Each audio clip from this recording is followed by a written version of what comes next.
Well, good morning, or good afternoon, or good evening, wherever you are. Welcome to this episode of My Golden Life. I'm your host, Lisa Neller, and today we're going to talk about compassionate productivity for caregivers and creatives. Why are we talking about this? You might wonder. Well, in the second half of life, many of us have been caregivers or are in the process of caregiving right now.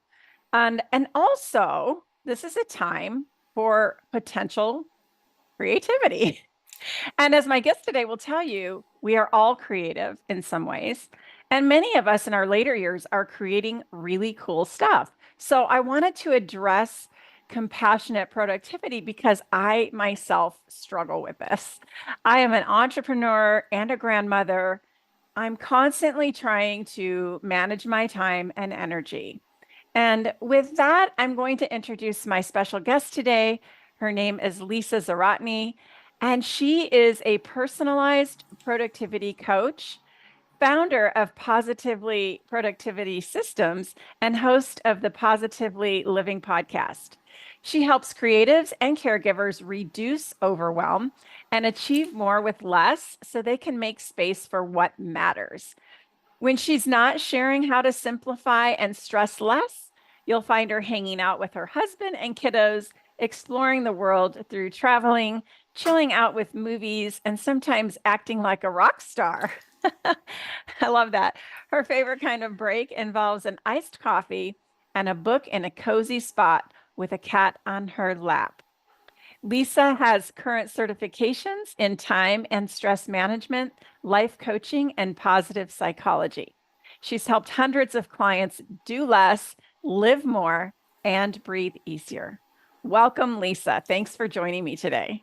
Thank you, Lisa. Lovely introduction, and I can't wait to dig into this topic with you. Awesome. Well, why I always like to start here. Like, just tell us your story. How did you get where you are? And yeah, what made you choose compassionate productivity or yeah, that Yeah, topic?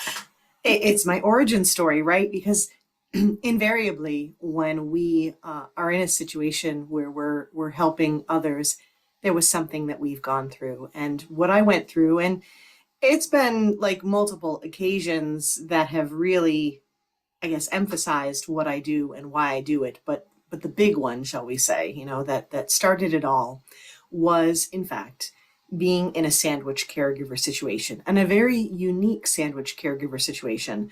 When I was pregnant with my first child, and I have two, I moved my mom in with us because we knew something was going on with her. And I became a full time caregiver for her, and she had Alzheimer's.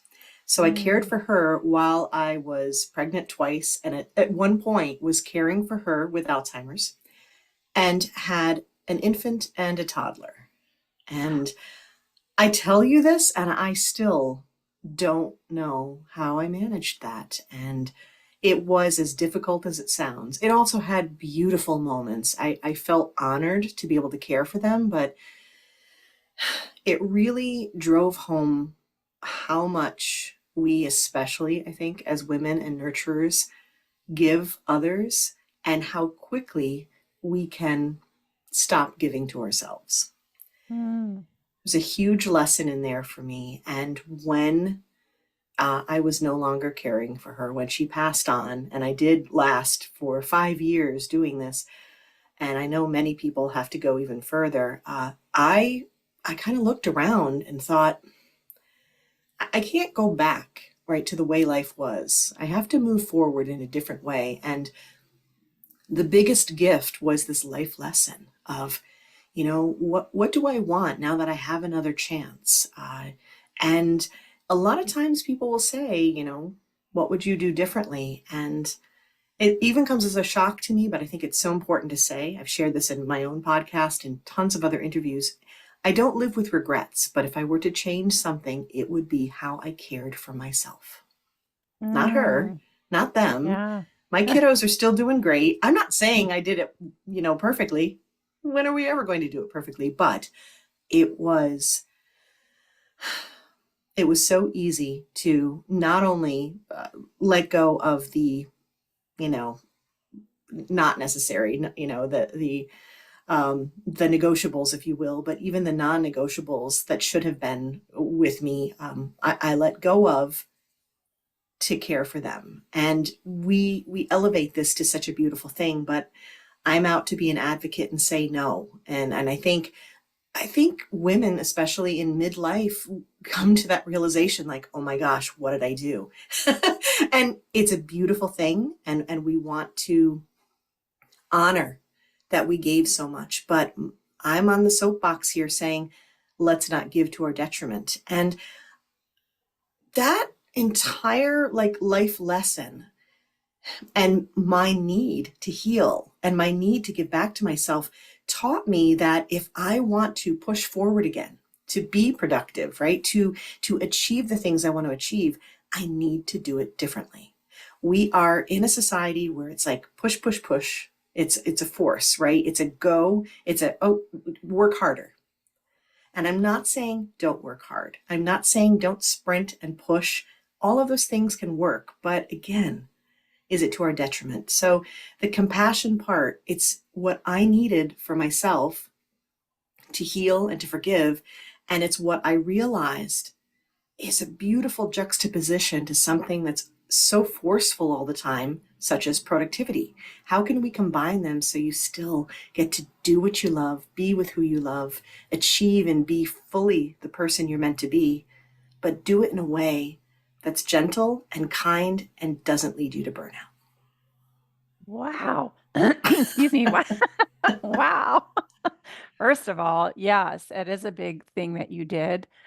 Um, and difficult. And my first question really is, what is the detriment?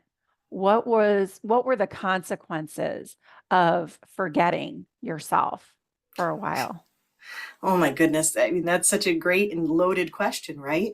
Well, first and foremost, I had so many physical health issues Mm. because I neglected myself. And so, I mean, I ended up having to go to the chiropractor and to deal with all kinds of issues with my body.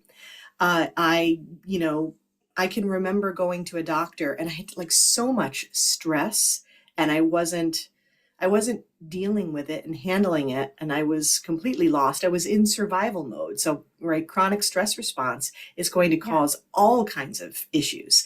And I can remember going to a doctor, getting my blood work done and she's like, you're pre-diabetic. And I'm like, I eat well. Like, how is this, possibility? And it's still hard for me. I'm still frustrated by that conversation because we never talked about how, constant elevated cortisol can equal elevated blood glucose. And then, that these things have this spiral effect.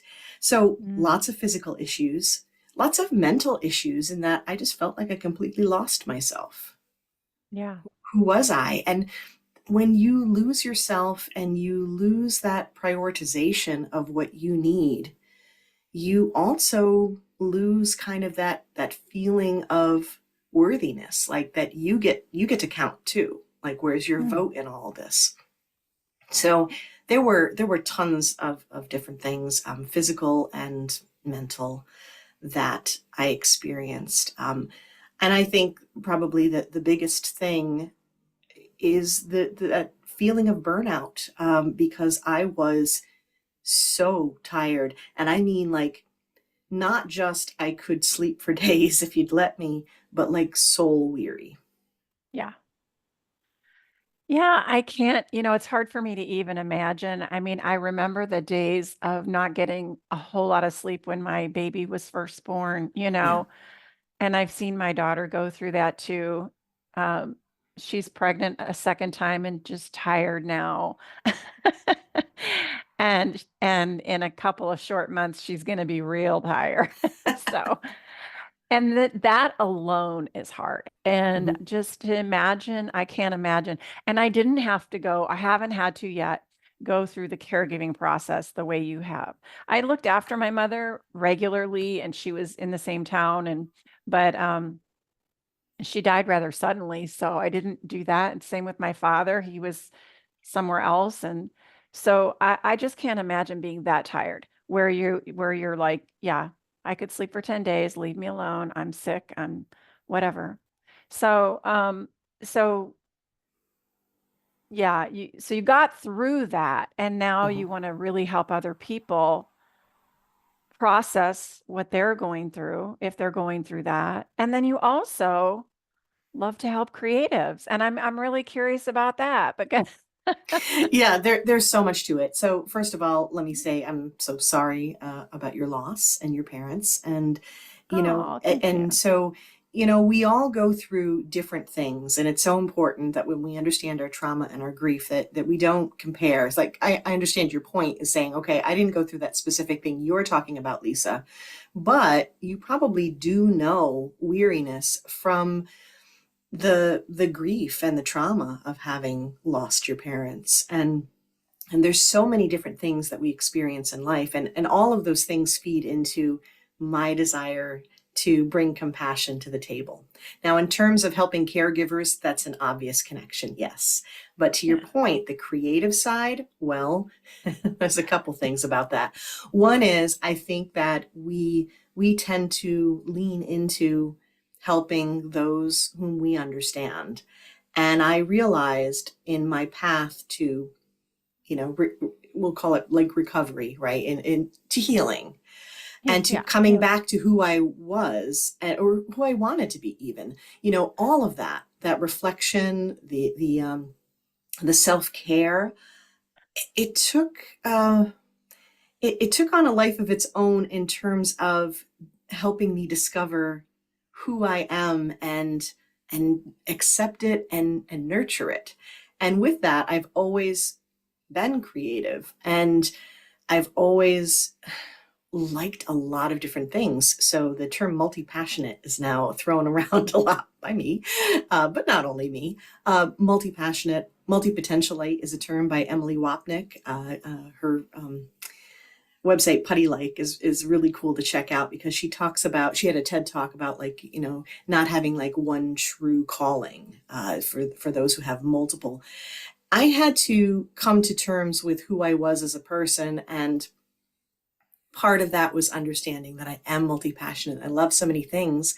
And so then it was this understanding that you can love and do so many different things and lean into those. But again, how do you do that without burning out? And I think that if we're going to like distill what you're saying is the detriment here, we're trying not to burn out. My whole goal is to help you do the things you love, be with the people you love yourself, live your best life without the burnout.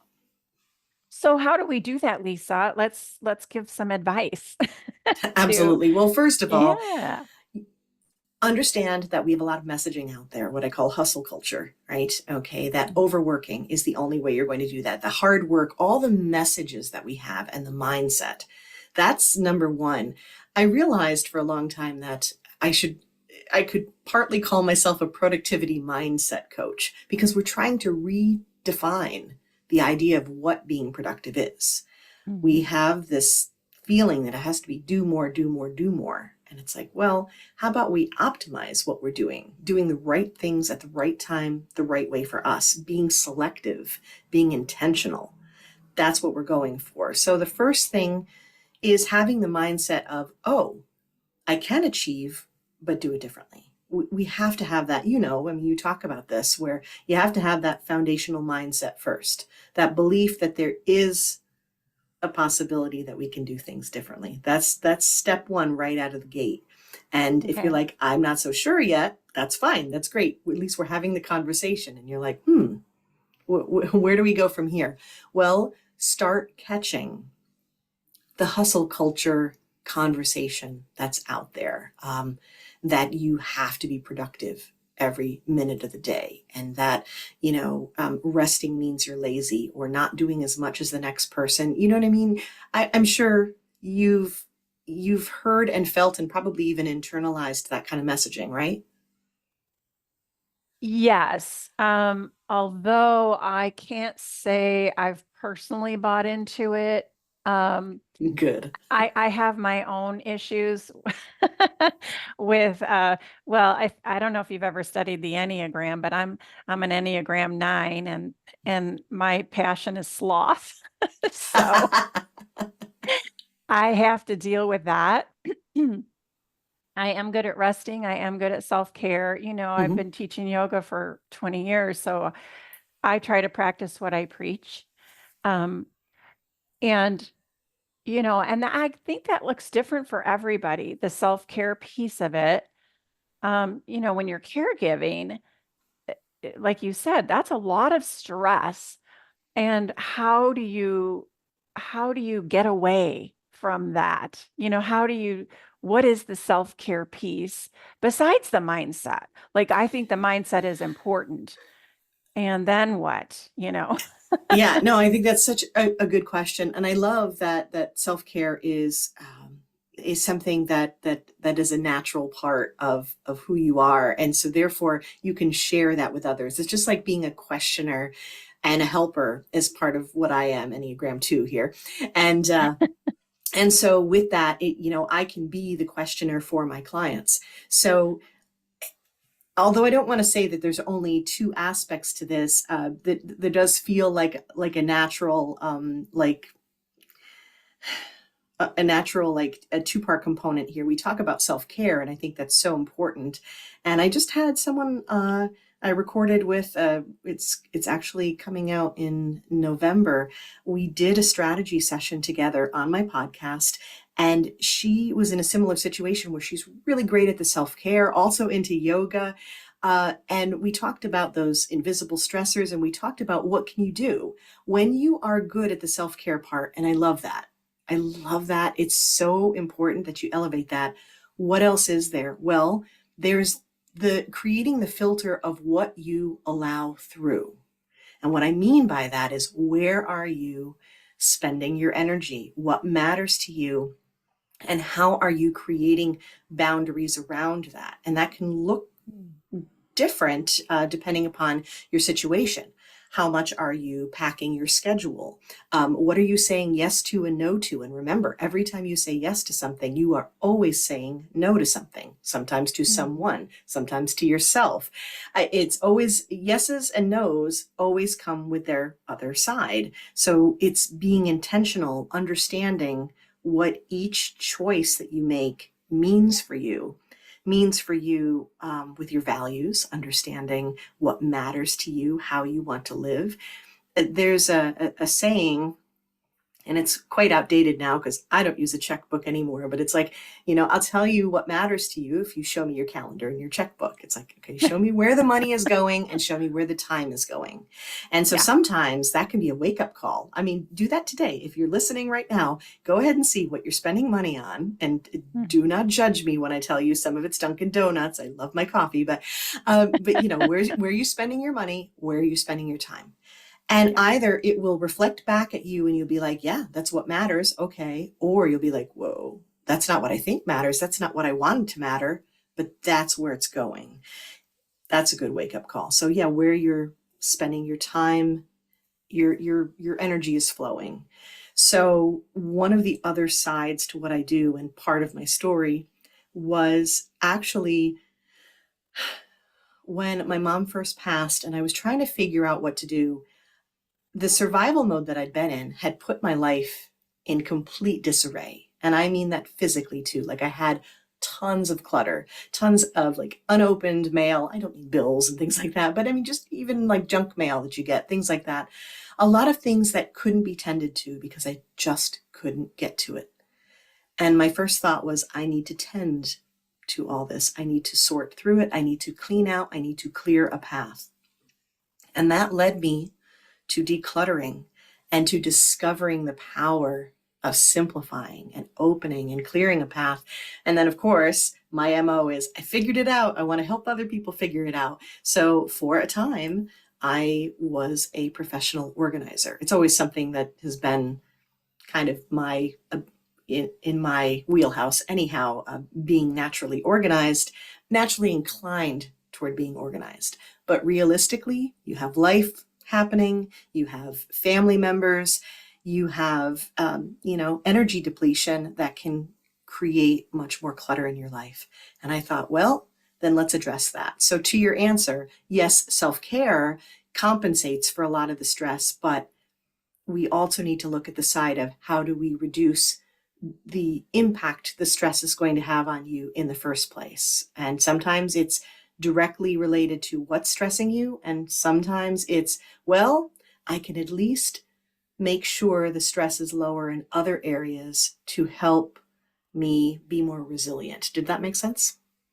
Yes, yes, absolutely. And by the way, I can totally relate to the being what did you call it? Multi-interest, Multi-passionate, yeah. multi-passionate. I remember Marie Forleo talking about that. She was very much the Yes. same way.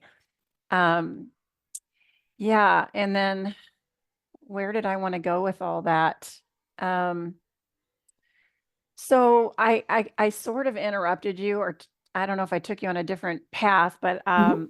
but you were starting to say that the first thing that we really need is a mindset, that Yeah. we need to remember that we can, right? We can structure our days differently, or we can bring self-care into our life, or we can organize our lives better. Mhm. And I love that, the whole organizing thing. I mean, sometimes we just need a nudge, right? Like Yeah. sometimes, maybe like listening to this podcast, you might say October's a good month to clean out your closet or or your garage or something like that. But go ahead and add to what else can we do to bring more calm and order and peace into our lives as we are creating and producing, trying to be productive. I love actually that you mentioned this, like, this could be a great time to clear out. It really is. I think pre-holiday season. So this is a great example of, Yeah. and it connects beautifully to what I was just talking about. You'll see it's all connected, right? Yeah. Where it's like, okay, I am coming up on a time, the holiday season, where inherently there's just more going on. And it can be beautiful, it can be fun, it can be exciting, it can also be overwhelming, right? Yeah. It can trigger memories, and it can trigger grief, it can trigger feelings, obligations, right? Feelings of like,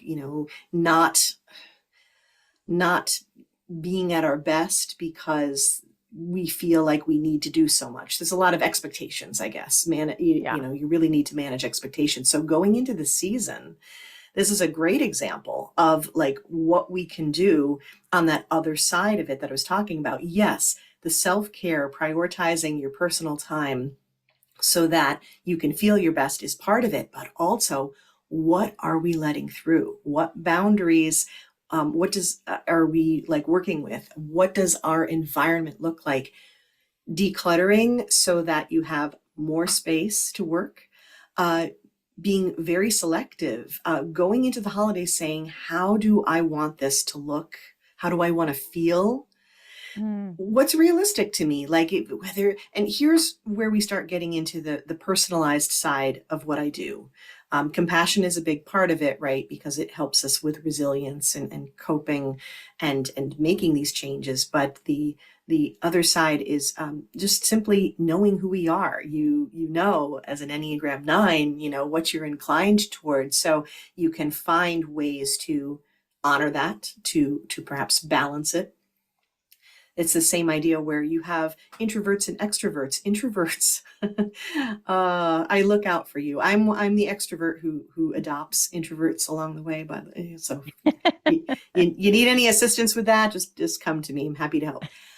Uh, Introverts are going to have much less of a social battery, so it's not the best choice to say, okay, I feel obligated, I need to go to all the parties.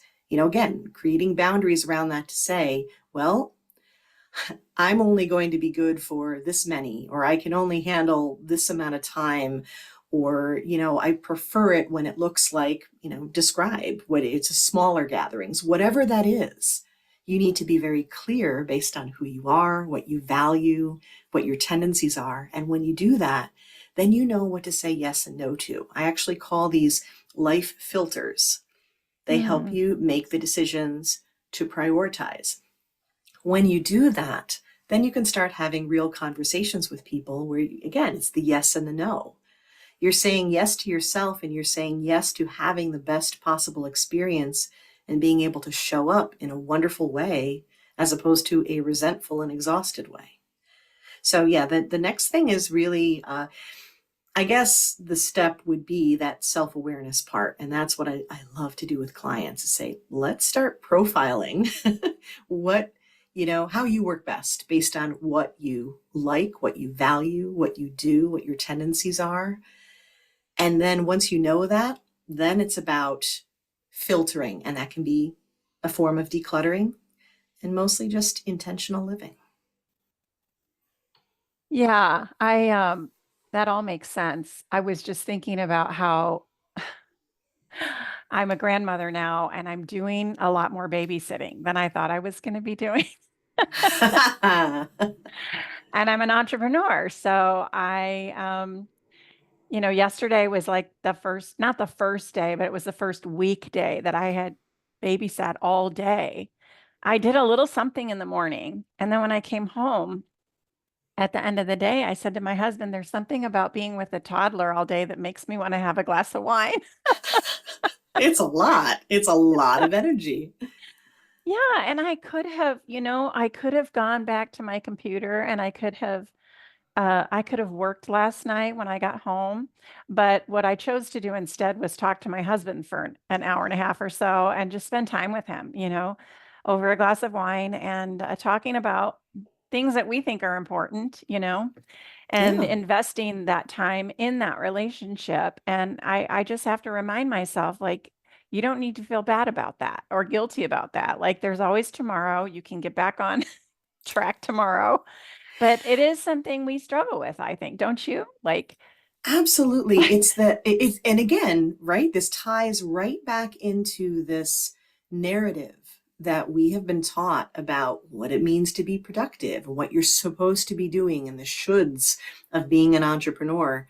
So some of the things that you're talking about, when I talk about creatives and wanting to promote being creative, that ties into something called energy management. And energy management's what we're talking about, like how are you going to show up and do you have the energy to do it? Because again, and it doesn't even mean that you're going toward burnout. Sometimes it's simply that you are in a position where you're like, I'm going to do, I don't know, pick whatever project it is. I'm going to finish this podcast episode. I'm going to finish writing this blog. I'm going to message, clients, whatever it is. You know what I'm talking about when I say those days, those times, those evenings where you had the intention to do it and your brain is like anywhere but there. And it becomes a slog. Well, guess yeah, what? That's no good. I have to talk myself through this. I walk my own talk all the time where I'm like yeah, going and I'm like, what am I doing? I'm reading the same paragraph over and over again.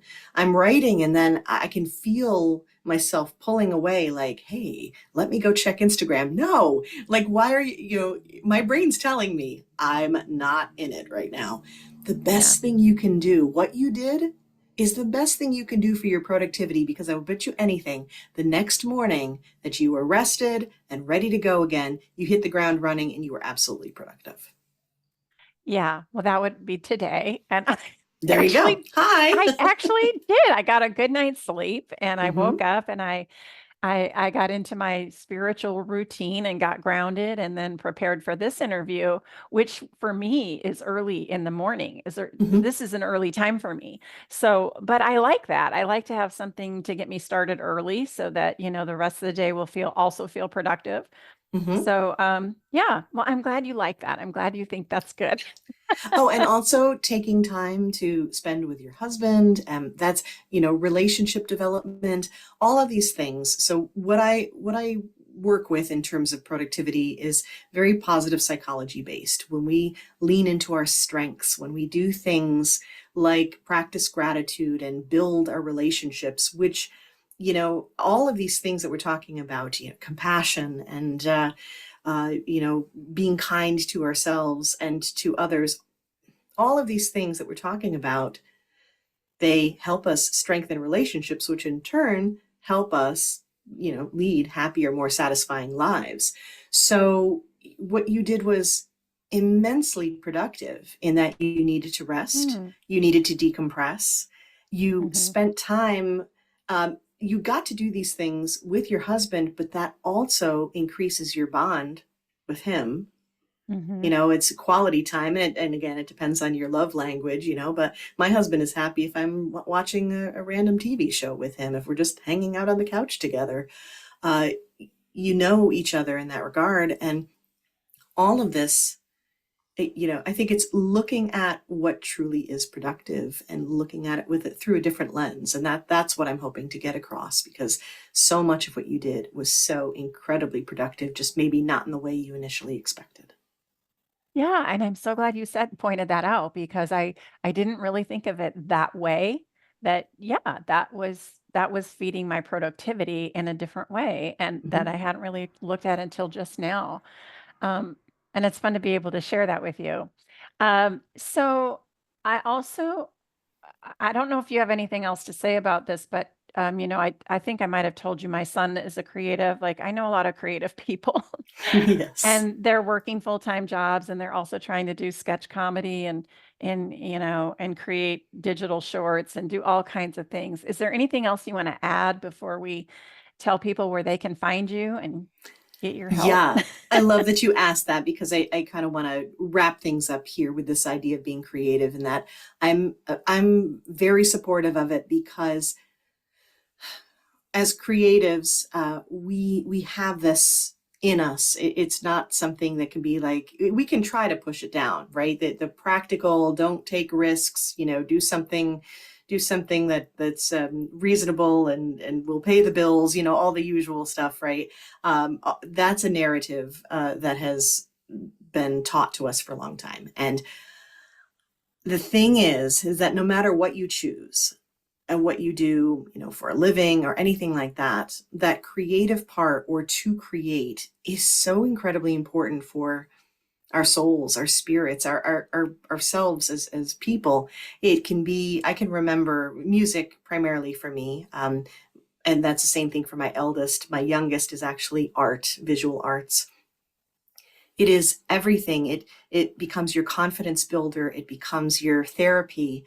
And Mm, legitimately, you have music therapy, you have art therapy. I mean, it all makes sense. And it's not just those things. Sometimes it's being innovative. Like, everybody is creative in a sense. But if you identify with this idea of being a creative and liking a lot of different things, I want you to understand how much that can prime your productivity. I worked with a client who is an artist and is a musician, but does IT by day. So it's like this duality here. But what he was trying to do was a lot of different projects, and he had to focus in a very specific way. But he was missing something when he just would push off the music and the art. And it was like, no, take 10 minutes, 15 minutes, whatever you can afford, right? You just carve out a little bit of time, do some sketching, play some music, prime your productivity, then go do the focused thing, bookmark it. So I guess what I would say is, watch your energy, use these things to prime what you do. And remember that you don't have to do everything that you love to do all at once. That's where we get in trouble. Do selective things, and find small ways to do it. If you love music, you can take 10 minutes to work on a song, or practice your guitar, or drive to the store and sing loudly in your vehicle. Oh, maybe that's just me. But yeah, find little ways to keep honoring that, to feed you and feed your energy. And yeah, just it's a balance of not expending too much or getting too distracted, but remembering that you can't tamp it down either. Honor it, and make the most of it. yeah, and I just want to add, at this in the second half of life, particularly, we really ought to be called to creative endeavors. Like that is something that we should be doing. And Angelus Yes. Arian called it the creative fire. Like we Mm. have that in us, and we ought to explore that and utilize it in some fashion. And that also helps to leave some wisdom behind, some generativity for, the next generation. Well, I think So, that's beautiful. Yeah. yeah, And it's also good. It's good for our brains, right? To learn new things, to be creative. I'm learning guitar now. I mean, I tried it at 16 and it was ridiculous because I was like, oh, my fingers hurt and blah, blah, blah. 16. What do you want from me? But yeah.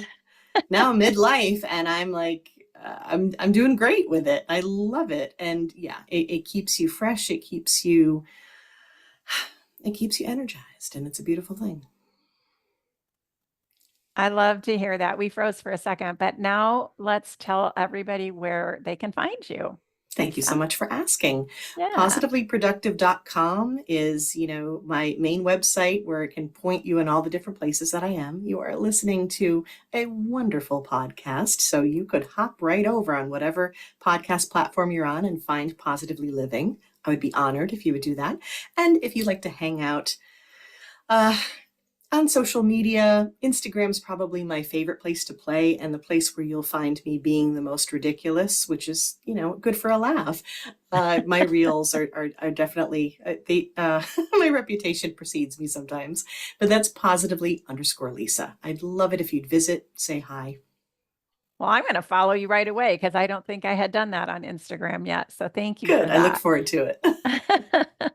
Well, those of you who are listening, thank you so much for listening today. We sure appreciate it. And we'll look forward to talking with you next time. Lisa, thank you so much for being my guest today. It was really an honor to have you. And I thought this was such a great topic. So thank you for enlightening our audience. Thank you, Lisa. It was truly my pleasure. All right. Have a wonderful day, everyone.